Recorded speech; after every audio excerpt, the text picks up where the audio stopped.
എല്ലാവർക്കും വിദ്യാസ് കിച്ചണിലേക്ക് സ്വാഗതം. അപ്പോൾ ഇന്ന് നമുക്ക് കുറച്ച് കിച്ചൺ ടിപ്സിൻ്റെ വീഡിയോ ആണ് കേട്ടോ. നല്ല കുറച്ച് ടിപ്പുകളുടെ വീഡിയോ ആണെന്നുള്ളത് എല്ലാവർക്കും വളരെയധികം യൂസ്ഫുൾ ആയിട്ടുള്ള വീഡിയോ ആയിരിക്കുന്നത്. തീർച്ചയായിട്ടും എല്ലാവരും ഒന്ന് കണ്ടു നോക്കിയിട്ട് നിങ്ങൾക്ക് ഇഷ്ടപ്പെടുകയാണെങ്കിൽ മറ്റുള്ളവർക്കൊക്കെ ആയിട്ടൊന്ന് ഷെയർ ചെയ്ത് കൊടുക്കാനും സബ്സ്ക്രൈബ് ചെയ്തൊന്ന് സപ്പോർട്ട് ചെയ്യാനും മറക്കരുത്. അപ്പോൾ നമുക്ക് ടിപ്പുകളൊക്കെ ഒന്ന് കണ്ടാലോ. അപ്പോൾ ആദ്യത്തെ ടിപ്പ് എന്താണെന്ന് വെച്ച് കഴിഞ്ഞാൽ മുരിങ്ങക്കായ എങ്ങനെ ആഴ്ചകളോളം അല്ലെങ്കിൽ മാസങ്ങളോളം കേടുകൂടാതെ സൂക്ഷിക്കുക എന്നുള്ളൊരു ടിപ്പാണ്. ഉണങ്ങിയൊന്നും പോവാതെ തന്നെ നന്നായിട്ട് ഫ്രഷായിട്ട് തന്നെ ഇരിക്കട്ടെ. ഇങ്ങനെ ചെയ്ത് കഴിഞ്ഞാൽ മുരിങ്ങക്കായ ആദ്യം നന്നായിട്ടൊന്ന് കഴുകിയ ശേഷം ഒരു തുണി വെച്ചിട്ട് നന്നായിട്ടൊന്ന് തുടച്ചിട്ട് അതിൽ വെള്ളമയമൊക്കെ നന്നായിട്ട് മാറ്റുക. എന്നിട്ട് ഇതുപോലൊരു കണ്ടെയ്നർ എടുക്കുക. ഇതുപോലത്തെ കണ്ടെയ്നർ ഇല്ല എന്നുണ്ടെങ്കിൽ നോർമൽ പ്ലാസ്റ്റിക് ഫുഡ് കണ്ടെയ്നേഴ്സൊക്കെ ഉണ്ടാവില്ലേ, ആ കണ്ടെയ്നേഴ്സ് എടുത്താലും മതി. നന്നായിട്ട് ഡ്രൈ ആയിട്ടുള്ളൊരു കണ്ടെയ്നർ ആയിരിക്കണം. അതിനുശേഷം അതിലേക്ക് നമുക്ക് ഈ മുരിങ്ങക്കായൊക്കെ ഇതുപോലെ നമ്മൾ സാമ്പാറിലേക്കൊക്കെ ആക്കുന്ന മാതിരി കഷ്ണങ്ങളാക്കിയിട്ട് ഇടുക. എന്നിട്ട് ഈ ഒരു ബോക്സിൽ നമ്മൾ ഫ്രിഡ്ജിലാണ് സൂക്ഷിക്കണമെന്ന് വെച്ചാൽ ഒരാഴ്ച വരെ കേടുകൂടാതിരിക്കും. നല്ല ഫ്രഷ് ആയിട്ട് തന്നെ ഇരിക്കും.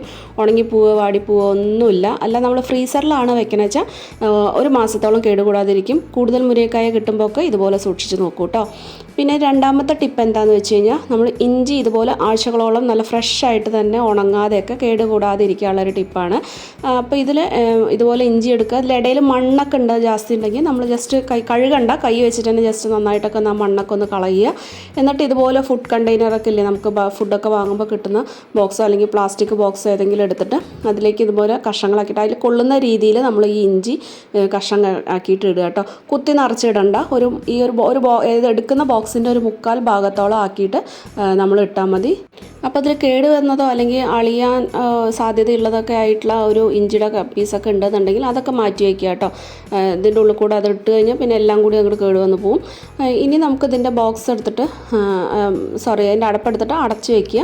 എന്നിട്ട് അതിലേക്ക് ഒരു പപ്പടക്കോല് നന്നായിട്ടൊന്ന് തീയിൽ ചൂടാക്കിയ ശേഷം ഇതുപോലെ നമ്മുടെ അടപ്പിൽ ഇങ്ങനെ ഓട്ടയാക്കി കൊടുക്കുക കേട്ടോ. ഇതുപോലെ ഓട്ടയാക്കിയിട്ട് നമ്മൾ ഫ്രിഡ്ജിൽ സൂക്ഷിച്ച് കഴിഞ്ഞ് കഴിഞ്ഞാൽ ഫ്രിഡ്ജിൻ്റെ ഡോർ സൈഡിൽ വെച്ച് കഴിഞ്ഞാൽ ആഴ്ചകളോളം ഈ ഇഞ്ചി ഫ്രഷ് ആയിട്ട് കേടുകൂടാതിരുന്നോളൂ കേട്ടോ.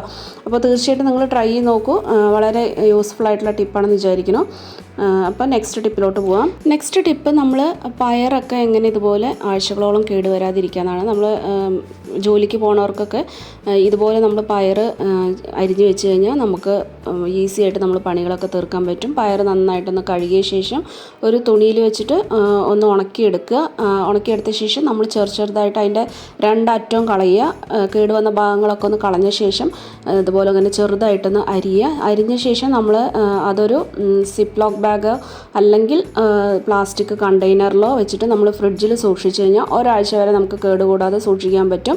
അപ്പോൾ ഫ്രിഡ്ജിൽ ഒരുപാട് പാത്രമൊക്കെ വെക്കാൻ സ്ഥലമില്ലാത്തവർക്ക് ബുദ്ധിമുട്ടുള്ളവർക്കൊക്കെ ഈ സിപ്ലോ കവറിലാക്കിയിട്ട് ഫ്രിഡ്ജിൻ്റെ ഒരു സൈഡിൽ വയ്ക്കുക. അല്ലാത്തവർ പ്ലാസ്റ്റിക് ബോക്സിൽ തന്നെ വെക്കുമ്പോൾ കുറച്ചും കൂടി കൂടുതൽ ദിവസം ഇരിക്കുന്ന മാതിരിയാണ് കേട്ടോ എനിക്ക് തോന്നിയിട്ടുള്ളത്.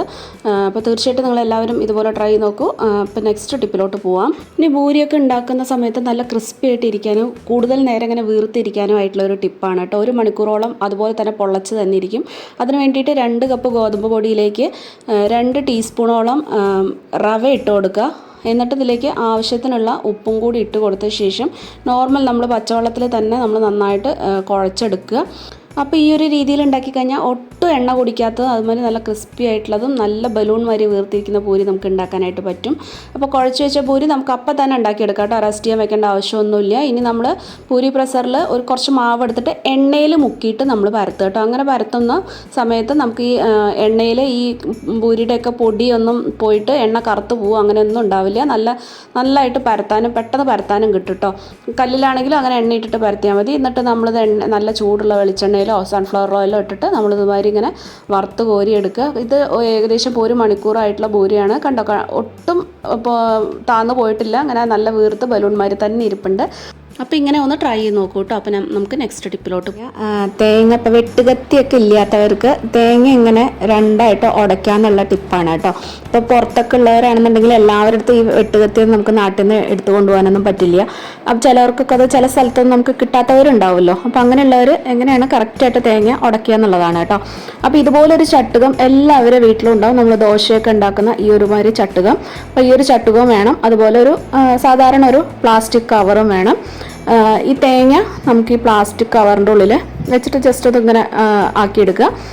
എന്നിട്ട് നമ്മൾ ഈ ചട്ടുകം വെച്ചിട്ട് ഒന്ന് ചുറ്റും ഇങ്ങനെ തേങ്ങ സാധാരണ ഉടയ്ക്കുന്ന പോലെ തന്നെ ഇങ്ങനെ കൊടുക്കുക കേട്ടോ, തട്ടി തട്ടി കൊടുക്കുക. ശരിക്കും എങ്ങനെയാണ് വെട്ടുകത്തി വെച്ചിട്ട് നമ്മൾ തേങ്ങ ഉടയ്ക്കുന്നത് വെച്ചാൽ ആ ഒരു രീതിയിൽ തന്നെ നമ്മൾ നല്ല രീതിയിൽ ഇങ്ങനെ ആക്കി കൊടുക്കുക. അപ്പോൾ ഇതിങ്ങനെ ചുറ്റും അതുപോലെ ചെയ്ത് വരുമ്പോഴേക്കും കറക്റ്റായിട്ട് നമ്മുടെ തേങ്ങ ഉടഞ്ഞു കിട്ടും. അപ്പോൾ ഞാനിത് ഈ വീഡിയോ ഈ ഒരു ഭാഗം കട്ട് ചെയ്യുന്ന ഭാഗം എഡിറ്റ് ഒന്നും ചെയ്യാണ്ട് ഒറ്റതിലാണ് കേട്ടോ കാണിക്കുന്നത്, അതറിയാനായിട്ട്. അപ്പോൾ നമ്മുടെ കണ്ടോ തേങ്ങ ഇവിടെ ഉടഞ്ഞു തുടങ്ങിയിട്ടുണ്ട്. അപ്പോൾ നമ്മൾ സാധാരണ വെട്ടുകത്തിയും കൊണ്ട് മുറിക്കുമ്പോൾ എങ്ങനെയാണ് നമുക്ക് ഉടഞ്ഞു കിട്ടുക, ആ ഒരു രീതിയിൽ തന്നെ ഒട്ടും പ്രയാസമൊന്നും ഇല്ലാണ്ട് തന്നെ നമുക്ക് തേങ്ങ ഉടച്ചെടുക്കുക കേട്ടോ. ഒത്തിരി കനമുള്ള ചട്ടുക ആയിരിക്കണമെന്നേ ഉള്ളൂ, അങ്ങനെ വളഞ്ഞൊന്നും പോകുന്ന ചട്ടുക ആയിരിക്കരുത്. കുറച്ച് കനമുള്ള ചട്ടുകം കൊണ്ട് അങ്ങനെ ഉടച്ചു കൊടുത്താൽ മതി കേട്ടോ. അപ്പോൾ പെട്ടെന്ന് തന്നെ അങ്ങനെ ഉടഞ്ഞു കിട്ടും. അപ്പോൾ പലരും പുറത്തൊക്കെ ഉള്ളവർ ചിരകിയ തേങ്ങയൊക്കെ വാങ്ങുകയല്ലേ ചെയ്യുക.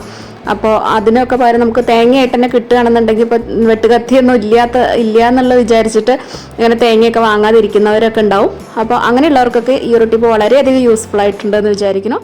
നെക്സ്റ്റ് ടിപ്പ് എന്താണെന്ന് വെച്ച് കഴിഞ്ഞാൽ നമ്മൾ ചിരവയൊന്നും ഇല്ലാതെ തന്നെ തേങ്ങ നന്നായിട്ട് ചിരകിയ മാതിരി എടുക്കാനും അത് നമ്മുടെ കൈയൊന്നും വേദനിക്കാതെ തന്നെ നല്ല ഈസി ആയിട്ട് ചിരകിയ മാതിരി എടുക്കാനുള്ള ഒരു ടിപ്പാണ്. അതെങ്ങനെ എന്നിട്ട് മാസങ്ങളോളം ഫ്രിഡ്ജിൽ സൂക്ഷിക്കുക എന്നുള്ളൊരു ടിപ്പാണ് കേട്ടോ. തേങ്ങ ഉടച്ച ശേഷം ഇതുപോലെ കത്തി എടുത്തിട്ട് നമ്മൾ ഇതുപോലെ ഇങ്ങനെ കഷ്ണങ്ങളാക്കി എടുക്കുക.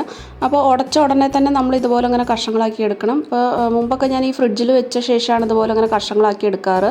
അപ്പോൾ അങ്ങനെ ഫ്രിഡ്ജിൽ വെച്ച് എടുക്കുന്ന സമയത്ത് കുറച്ച് കൂടുതൽ ബലം തോന്നി. ഇങ്ങനെ നമ്മൾ വെട്ടി ഉടനെ തന്നെ ഇതുപോലെ കഷ്ണങ്ങളാക്കി എടുക്കുമ്പോഴാണ് കേട്ടോ പെട്ടെന്ന് തന്നെ ചിരട്ടയിൽ നിന്ന് ഇങ്ങനെ വിട്ട് പോരുക. ഇതുപോലെ ഇങ്ങനെ കഷ്ണങ്ങളാക്കി എടുക്കുക. അങ്ങനെ എടുക്കുമ്പോൾ ചിരട്ടയിൽ ഒട്ടും വേസ്റ്റേജ് ഇല്ലാതെ തന്നെ നമുക്ക് എല്ലാം തേങ്ങ നമുക്ക് യൂസ് ചെയ്യാനായിട്ട് പറ്റുകയും ചെയ്യും. ഇനി അതൊരു ഡ്രൈ ആയിട്ടുള്ളൊരു മിക്സിയുടെ ജാറിലോട്ട് ഇതുപോലെ കഷ്ണങ്ങളാക്കി ഇടുക. മിക്സിയുടെ ജാറിൽ ഒട്ടും വെള്ളം ഉണ്ടാവാൻ പാടില്ല. ഇതുപോലെ നന്നായിട്ട് കഷ്ണങ്ങളാക്കിയിടുക. ഒരു അരഭാഗത്തോളം ഒരു 2-3 ട്രിപ്പായിട്ട് നമുക്കത് അരച്ചെടുത്താൽ മതി. കുത്തി നിറച്ച് മിക്സിയുടെ ഉള്ളിലിട്ടിട്ട് അപ്പോൾ കറക്റ്റായിട്ട് അരഞ്ഞ് കിട്ടില്ല. എന്നിട്ട് പൾസ് മോഡിലിട്ടിട്ട് ജസ്റ്റ് 2-3 തവണ ഒന്ന് കറക്കി എടുക്കുക കേട്ടോ. അരച്ചെടുക്കരുത്. 2-3 തവണ അങ്ങനെ നിർത്തിയിട്ട് പൾസ് മോഡിലിട്ട് ഒന്ന് കറക്കി എടുക്കാൻ മാത്രമേ പാടുള്ളൂ. അപ്പോൾ കണ്ടോ 2-3 പ്രാവശ്യം അങ്ങനെ ചെയ്തെടുക്കുമ്പോൾ ഇതുപോലെ നമുക്ക് ചിരകിയ പോലത്തെ തന്നെ തേങ്ങ കിട്ടിക്കോളും. അപ്പോൾ നമ്മുടെ കൈയൊന്നും വേദനിക്കാതെ തന്നെ നല്ല ഈസി ആയിട്ട് നമുക്ക് തേങ്ങ ചിരകിയെടുക്കാൻ പറ്റും. അപ്പോൾ എന്നിട്ട് അതൊരു പ്ലാസ്റ്റിക് ഇതുപോലൊരു കണ്ടെയ്നറിലാക്കി വെച്ച് കഴിഞ്ഞാൽ ഫ്രീസറിൽ വെച്ച് കഴിഞ്ഞാൽ മാസങ്ങളോളം കേടുവരാതിരിക്കും. ഫ്രിഡ്ജിലാണെന്നുണ്ടെങ്കിൽ ഒരാഴ്ച വരെ കേടുകൂടാതെ നമുക്ക് സൂക്ഷിക്കാനായിട്ട് പറ്റും. അപ്പോൾ തീർച്ചയായിട്ടും ഇതൊന്ന് എല്ലാവരും ട്രൈ ചെയ്ത് നോക്കൂ കേട്ടോ. ഇനി നെക്സ്റ്റ് ടിപ്പ് എന്താണെന്ന് വെച്ച് കഴിഞ്ഞാൽ നമ്മൾ ചിക്കനൊക്കെ എത്ര കഴുകിയാലും അതിൽ കുറച്ചൊരു ബ്ലഡിൻ്റെ സ്റ്റെയിൻസും അതുപോലെ ഒരു സ്മെല്ലൊക്കെ ഉണ്ടാവും. അത് മാറാനായിട്ട് ഒരു 3-4 തവണ ചിക്കൻ നന്നായിട്ട് കഴുകിയെടുത്ത ശേഷം പിന്നെ അതിലേക്ക് ഒരു 2 ടീസ്പൂണോളം വിനാഗിരി ചേർക്കുക. ഒരു 1-2 മിനിറ്റ് വേണമെങ്കിൽ ഒന്ന് റെസ്റ്റ് ചെയ്യാൻ വെക്കുക. നന്നായിട്ടൊന്ന് മിക്സ് ചെയ്ത ശേഷം ഒന്ന് റെസ്റ്റ് ചെയ്യാൻ വെക്കുക. അതിനുശേഷം വീണ്ടും ഒരു 1-2 തവണ നന്നായിട്ട് കഴുകിയെടുത്ത് കഴിഞ്ഞാൽ ഒട്ടും അതിൻ്റെ ബ്ലഡിൻ്റെ അംശമൊന്നും ഒട്ടും ഉണ്ടാവില്ല, ഒരു ബാഡ് സ്മെല്ലും ഉണ്ടാവില്ല കേട്ടോ. ഇനി നമ്മൾ ചിക്കൻ ബാക്കി കുറച്ചൊക്കെ ഉള്ളത് നമ്മൾ മസാലയൊക്കെ വരട്ടി ഫ്രീസറിലൊക്കെ വെക്കുന്ന സമയത്ത് പിറ്റേ ദിവസമൊക്കെ എടുക്കുമ്പോൾ ഭയങ്കരമായിട്ട് ഐസൊക്കെ പിടിച്ച് നമുക്ക് പെട്ടെന്ന് ഉണ്ടാക്കാനൊന്നും പറ്റില്ലല്ലോ. അപ്പോൾ നമുക്ക് അത് ഐസൊക്കെ പെട്ടെന്ന് കളയാനായിട്ടുള്ള ഒരു ടിപ്പാണ് കേട്ടോ. ഞാൻ ഫ്രീസറിൽ വെച്ചിട്ടുണ്ടായിരുന്നു. അപ്പോൾ അങ്ങനെ പിറ്റേ ദിവസം രാവിലേക്കാണ് നിങ്ങൾ ഉണ്ടാക്കാൻ ഉദ്ദേശിക്കുന്നത് വെച്ചാൽ ഫ്രീസറിൽ നിന്ന് തലേ ദിവസം രാത്രി തന്നെ എടുക്കുക. എന്നിട്ട് നമ്മൾ ഫ്രിഡ്ജിൽ സൂക്ഷിക്കുക കേട്ടോ. ഫ്രിഡ്ജിൻ്റെ തട്ടില്ലേ അതിൽ സൂക്ഷിക്കുക. അപ്പോൾ അത് കണ്ടു ഭയങ്കര ഐസായിട്ടാണ് ഇരിക്കുന്നത് നമ്മൾ ഫ്രീസറിൽ നിന്ന് എടുത്തൊരു ചിക്കൻ. അത് നമുക്ക് ഫ്രിഡ്ജിൻ്റെ ആ ഒരു തട്ടിൽ നമുക്ക് തലേ ദിവസം രാത്രി എടുത്ത് വയ്ക്കുക. ഇനി നിങ്ങൾക്ക് രാത്രിക്കാണ് ഉണ്ടാക്കണമെന്ന് വെച്ചാൽ രാവിലെ തന്നെ എടുത്തിട്ട് ഈ ഒരു ഭാഗത്ത് നമ്മൾ വെക്കുക. അതിനുശേഷം നമ്മൾ പിറ്റേ ദിവസം രാവിലെ എണീറ്റ് എടുക്കുമ്പോഴേക്കും തന്നെ അതിൻ്റെ ഐസൊക്കെ നന്നായിട്ട് പോയിട്ട് കറക്റ്റ് നമുക്ക് എടുക്കാൻ പാകത്തിനാക്കി കിട്ടിയിട്ടുണ്ടാവും കേട്ടോ. അപ്പോൾ നമുക്ക് ഉണ്ടാക്കാൻ എളുപ്പമായിരിക്കും. നമ്മൾ പുറത്ത് വെച്ചിട്ട് അങ്ങനെ തണുപ്പ് കളഞ്ഞിട്ട് അങ്ങനെ ചെയ്യേണ്ട ആവശ്യമില്ല. ഇതുപോലെ ചെയ്താൽ മതി. കേടൊന്നും വരില്ല കേട്ടോ. നമ്മൾ താഴെ വെച്ചു എന്ന് പറഞ്ഞിട്ട് ചിക്കൻ കേടൊന്നും വരില്ല. തീർച്ചയായിട്ടും ട്രൈ ചെയ്ത് നോക്കൂ. നെക്സ്റ്റ് ടിപ്പ് നമ്മുടെ പച്ചമുളക് എങ്ങനെ പഴുത്ത് പോവാതെയും കേടുകൂടാതെ കളിഞ്ഞൊന്നും പോവാതെ കേടുകൂടാതെ സൂക്ഷിക്കുക എന്നുള്ളൊരു ടിപ്പാണ്. അതിന് വേണ്ടിയിട്ട് പച്ചമുളക് നന്നായിട്ട് കഴുകി വൃത്തിയായിട്ട് അതിൻ്റെ വെള്ളമൊക്കെ നന്നായിട്ട് കളഞ്ഞ ശേഷം അതിനെ ഞെട്ടി കളഞ്ഞ ശേഷം നമുക്കിതുമാതിരി ഒരു കണ്ടെയ്നറിൽ ടിഷ്യൂ പേപ്പർ വയ്ക്കുക. എന്നിട്ട് അതിൻ്റെ മുകളിലേക്ക് ഈ പച്ചമുളക് ഇട്ട് കൊടുക്കുക. ഒട്ടും വെള്ളം ഉണ്ടാവാൻ പാടില്ല കേട്ടോ. എന്നിട്ട് അതിൻ്റെ മുകളിലേക്ക് കുറച്ച് മഞ്ഞൾപ്പൊടി ഒന്ന് തൂവി കൊടുക്കുക. ഇതുപോലെ ചെയ്ത് വെച്ച് കഴിഞ്ഞാൽ പച്ചമുളക് ഇങ്ങനെ പെട്ടെന്നൊന്നും പഴുത്തൊന്നും പോവില്ല. പിന്നെ ഇങ്ങനെ അളിഞ്ഞൊന്നും പോവാതെ പച്ചമുളക് എടുത്ത് വയ്ക്കാനായിട്ട് നമുക്ക് സൂക്ഷിക്കാനായിട്ട് പറ്റും. ഇത് നമ്മൾ ഫ്രിഡ്ജിൽ വെച്ച് കഴിഞ്ഞ് കഴിഞ്ഞാൽ ആഴ്ചകളോളം ഒരു കേടും കൂടാതിരിക്കും. കുത്തി നിറച്ച് വെക്കേണ്ട, കുറച്ച് സ്പേസ് ഉണ്ടാവണം കേട്ടോ, ഒരു 3/4 ഭാഗത്തോളമൊക്കെ വെച്ചാൽ മതി. അപ്പോൾ ആ ഒരു രീതിയിൽ വെച്ച് കഴിഞ്ഞാൽ പച്ചമുളകൊക്കെ കേടുകൂടാതിരുന്നോളും. നിങ്ങൾക്ക് ഇന്ന് കാണിച്ചു തന്ന ടിപ്സ് എല്ലാം വളരെയധികം യൂസ്ഫുൾ ആയിട്ടുണ്ടാവുമെന്ന് വിചാരിക്കുന്നു. ഇഷ്ടപ്പെട്ടാൽ തീർച്ചയായിട്ടും ഒന്ന് ഷെയർ ചെയ്യാനും സബ്സ്ക്രൈബ് ചെയ്യാനും മറക്കരുത്. അപ്പോൾ വീണ്ടും നല്ല നല്ല വീഡിയോസ് ആയിട്ട് നമുക്ക് വീണ്ടും കാണാം. Take care, by.